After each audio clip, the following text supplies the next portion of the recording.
Yeah, hi. Alrighty, folks, ladies and gentlemen, it is time for your late, out of date Smackdown review. I wanted to do the review yesterday, last night, but I fell asleep. I was very tired. Um, yeah, so that's what you have to say. Smackdown was pretty boring. Not much happened on the show. I don't know why. Like, why does it feel like this all the time? Or like lately, a lot of SmackDown, even with Roman on the show, nothing big happened. You know what I mean? Like, nothing big or exciting happened tonight. You know, you would think, by logic, because of what happened last week, they would try to maybe do something with Roman. He's forced to basically have a match tonight. Like, maybe the six-man tag that actually happens tonight. Or heck, maybe make that the freaking go-home show match for next week. Because what they're going to do next week? What, Roman's not going to be on the show next week? Or are they even going to do anything to make people care about the go-home show next week? I don't know. And I don't know why they're doing this, but it's like they're basically, and this is what the problems what they do with shows nowadays. They do things to set up for the shows for the other week instead of making people care about your current show. What was there to make people care about tonight's show? Besides the contract signing, which is basically just, generic.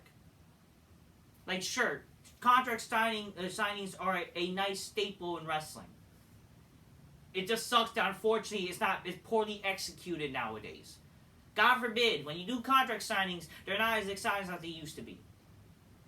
Given that, they are just, they're overdone, but it's like you don't really do much anyways, unfortunately. You don't really have any good ideas. But come on here. Just a contract signing? What was big about this show? I don't know what to tell you. Anyways, grab your Coca-Colas, drinking magnificently, spot Mr. Bitches go, oh shit. Even though this is already kind of poured, I'm gonna pour myself a little bit more. Always inspire Mr. Bitches go, oh shit, on the big black couch, ladies and gentlemen. It's good stuff. Oh shit. Cheers, motherfuckers, cheers.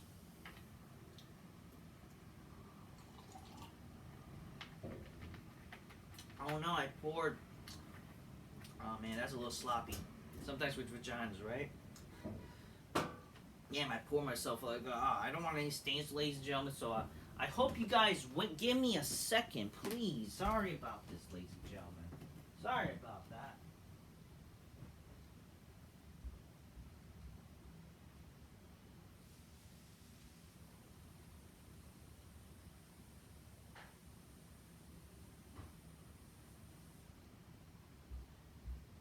And no, I'm not going to edit that out because that would be a lot of work. And I'm trying to get this review out anyway, so who fucking cares? So don't say I don't clean my house, ladies and gentlemen. Oh, you got a lot of shirts. Well, excuse me, that I have got a lot of clothes. You guys wear like the same two shirts that have stains on it.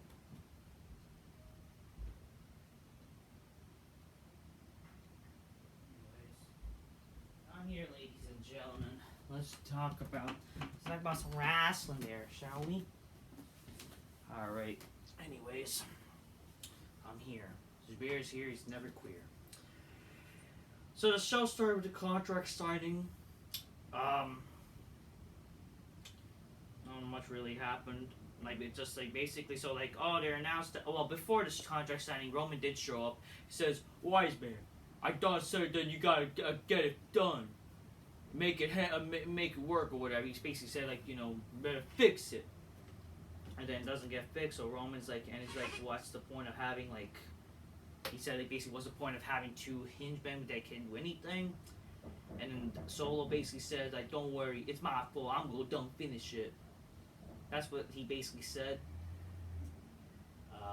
So yeah, that's what happened on technically the opener. Then eventually, Styles comes out, then LA Knight, then Orton. They three of them signed the contract immediately. Then then Roman was announced to come out. But then Roman doesn't, is Paul Heyman instead. Paul Heyman said that the contract hasn't yet been put forth to Roman's attorneys, therefore Roman will not sign the contract. And now they said this is practically fine because he'll make a triple threat match for the vacant Undisputed Championship. Heyman turns back and has a word with Aldis, while Knight and Styles have a heated argument, and they eventually brawl for a little bit. Then Orton. Wait a minute. Oh yeah, LA Knight before this, he actually mentioned that how like it should have been a one-on-one match because he kind of screwed, and why should these two get title shots when they had time off or whatever. Then Styles gets again into it with Knight. That's what led to the brawl. And then Orton grabs Heyman's tie, and he says that Roman will fall to 3 letters of the RKO. That's basically what happened. It's fine. It's fine. Not really that exciting, sadly. I don't know. He said, he tells him that he will lay out Roman Solo tonight and reintroduce Roman to 3-letter words of the RKO in sports entertainment. It's fine. It's not really that exciting. Like, you would think maybe this will lead to something in the main event. I mean, it does, but like maybe something more bigger. Then Styles demands a match with LA Knight tonight with Nick Aldis, and he makes it happen. So we basically kind of get a double main event in the sorts.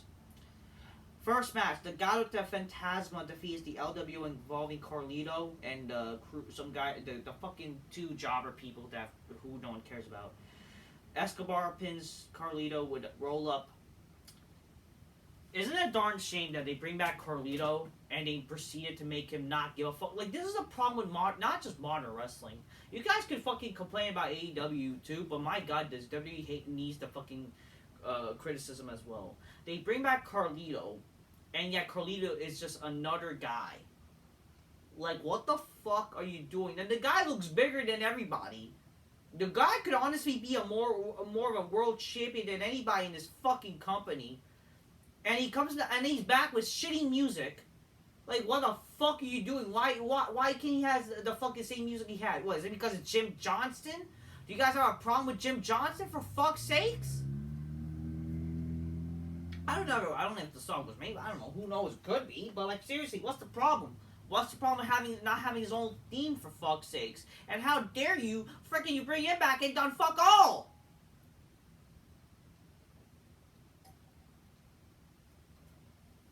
Like, seriously.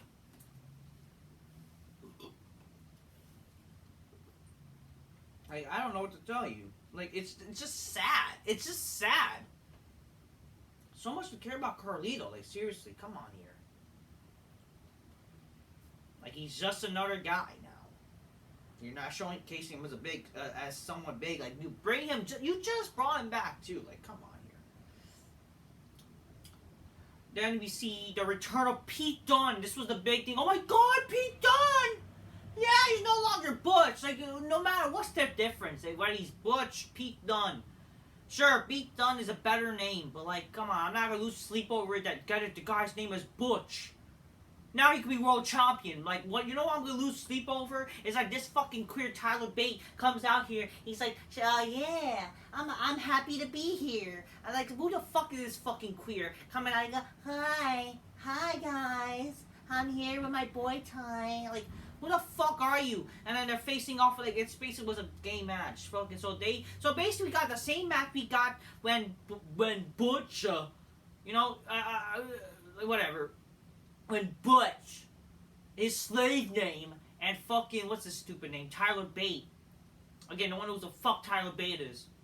Besides these smarks. We got the same shitty match where they have it pretty deadly back in New Year's Revolution Smackdown. And now we just like, what the fuck? Like, who cares? Oh, but it's Pete Dunne now! They all look the same. Pete Dunne and Butch, they should probably team up together even more than this stupid gay queer. I don't even think that's a funny joke. I don't care. But honestly, like, who gives a shit about this crap, huh? We just basically got the same match. But get it, Pete Dunne is a new name. Or the same. I don't fucking care, man. I don't care. The Final Testament has a promo earlier about how, like, they're not going to review, I don't know, something, they had a promo pack, I don't really remember what they say, it's just, they're just like, it's all, sparkly, it's all, special effect-y, I don't know, to get it, they're going to take over the world or something, and they will show example out of Bobby Lashley and his crew. Bob Lashley, backstage, tells the Final Testament to name the time and place so they can show them what real imitation looks like. Okay, so this is like setting up for next week is whatever. Honestly, it's whatever. Pete Dunne and Tyler. Yeah, so again, they won. I don't care.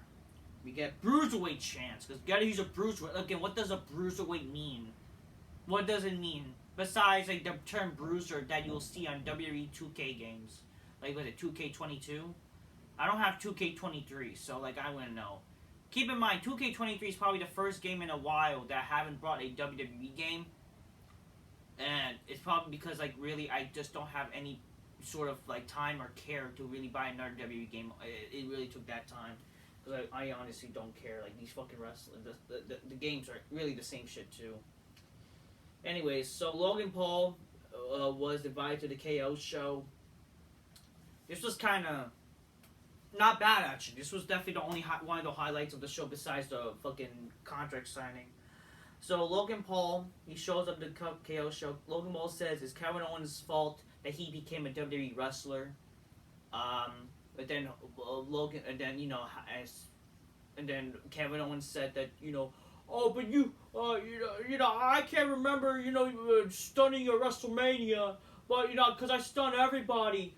And then like Logan Paul, like I don't know, no, Kevin Owens basically went out a worksheet promo saying that you're protected. You came to this company, you did better than everybody. You did what people thought, but you're not better than me, and you're not better than guys like Seth Rollins, Sami Zayn, and all these boring gay jobbers. Like, what was it? Like, I don't. He did mention Rey Mysterio, and he's not a boring jobber at all. But it just sucks they make him lose.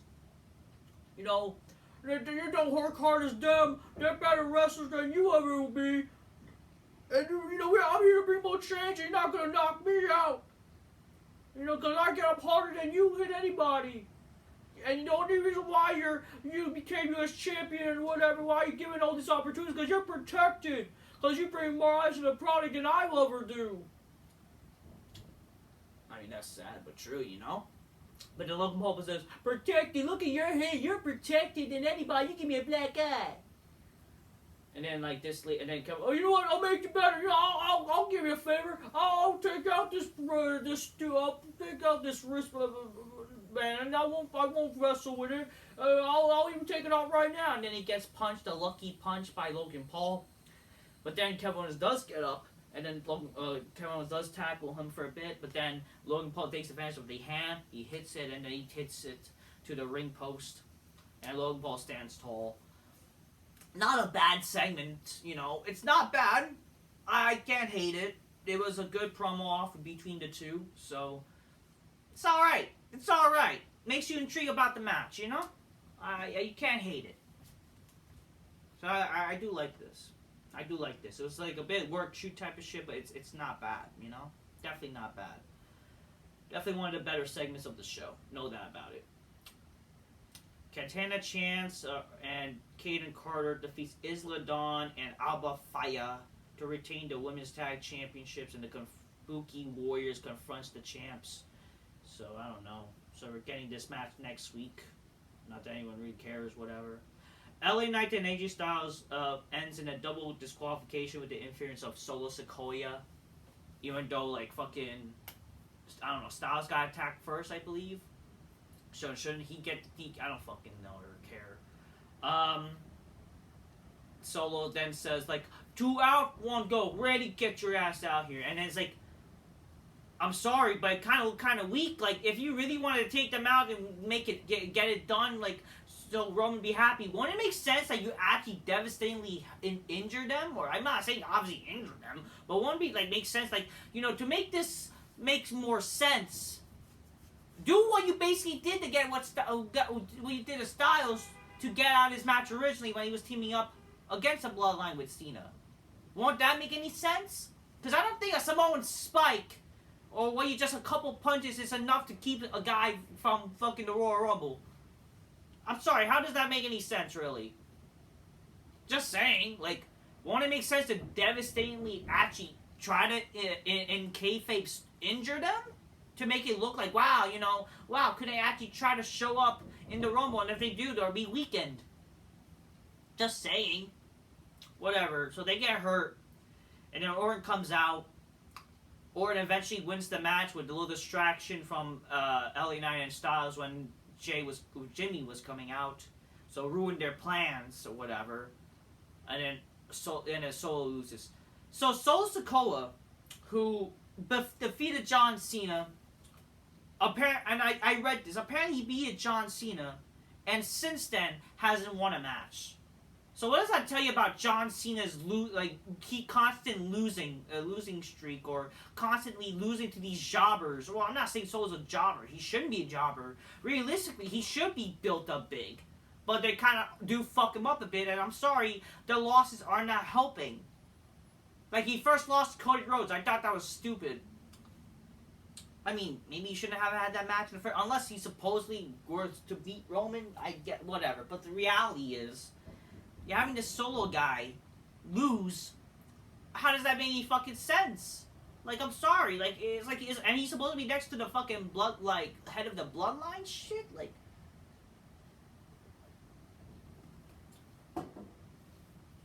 Like, what? God forbid. Again, really, still, like, the heel loses shit? Like, come on. Whatever. Anyways. Solo loses. Apparently he got pinned like so many times lately, which is crazy.